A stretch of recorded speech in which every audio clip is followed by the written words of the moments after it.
These chairs are both around $1,000, have almost identical builds, and come from the same parent company. One is labeled as an ergonomic office chair, and one was designed for gaming.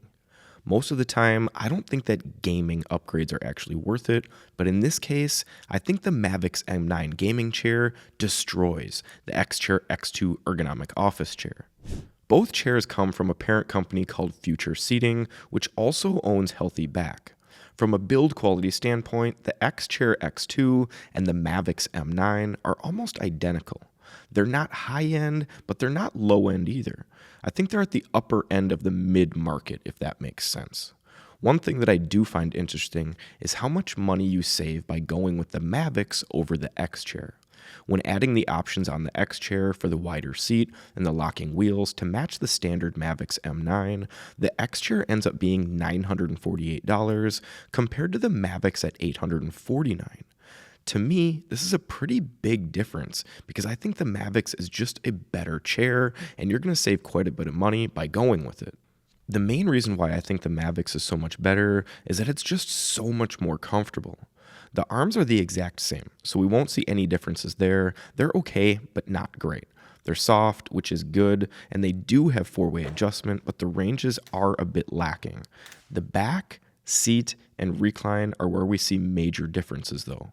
The seats feel completely different. The mesh seat on the X-Chair is not comfortable. It has a classic pulled mesh design with a foam pad at the front. The mesh is firm, coarse, and the edges of the frame are very pronounced like we see on most mesh seats. The Mavix chair has a padded leather design, so it's much softer and does not have the pronounced hard edges on the frame and the annoying crease on the front edge from the mesh with the pad. I find the back to be more comfortable for similar reasons to the seat. The leather material is just a more comfortable choice. Another difference is that I can feel the plastic frame in the middle of the X-Chair's back, whereas I cannot feel this on the Mavix. I am not sure why, because the backrests look virtually identical aside from the upholstery, but the Mavix just feels more comfortable all around. The recline on these chairs is also very different and probably the biggest factor in me hating the X-Chair and really liking the Mavix. The Mavix has a pretty standard synchro tilt recline. It's smooth, easy to use with multiple locking positions and tension control. A couple things that set it apart are its range and its independent back angle adjustment. The range is really large, one of the deepest reclines I've ever used. I suspect this was done to compete with the Crazy Recline on racing style chairs, and they did a good job here. The independent back angle allows you to work fully upright no problem, or you can increase the recline range even further to make yourself lay almost completely flat. The X-Chair, on the other hand, also has a synchro tilt mech with locking positions and tension, but the range is not as large, and it always has this forward tilt mode engaged.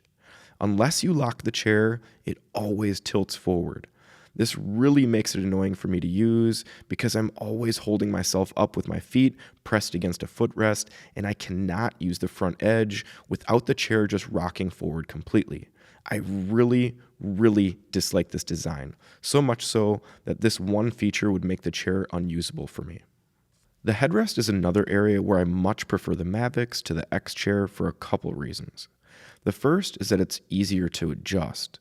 You don't have to use nearly as much force to make it move, and it still holds its place just as well as the X-Chair. I find it difficult to get the X-Chair's headrest in the exact spot I want it because it takes so much effort to move it that I usually adjust it too much. It's really hard to dial in those micro adjustments. The second reason I like the Mavix is because of the material. The mesh is just not as comfortable on your neck as the leather material on the Mavix. The leather is softer on your skin and doesn't pull your hair like the mesh can. The one area where X-Chair does have the advantage is in the warranty, but it's minimal. Both chairs have 5 years of coverage on the moving components and upholstery. The Mavix chair gives you 12 years of coverage on non-moving metal parts, so the frame and base, while X-Chair gives you 15 years of coverage here. Again, I think the difference is minimal and doesn't factor too much into the value proposition. One major potential deal breaker on both chairs, though, is the return policy. Both X-Chair and Mavix share the same return policy, and it is one of the costliest return policies for chairs in this price range.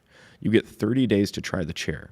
If you have the original packaging and never assembled the chair, then you need to pay between $49.99 and $69.99 depending on your location. If you have assembled the chair, you can still return it, but you need to pay that same shipping fee along with another $149.99 for a return kit fee. So you're looking at about $200 to try the chair and return it if you don't like it. With that being said, I would never buy the X-Chair K2. I think we really need to try one of their upholstered chairs because I think it would be much more comfortable. The all-mesh design with that terrible forward tilt mode is just not it for me, and it's why I ranked it as F tier for comfort. The Mavix M9, on the other hand, is a comfortable chair with good adjustability. I think it provides good value in that $800 price range and offers a nice option for both gamers and people that are just looking for a good office chair.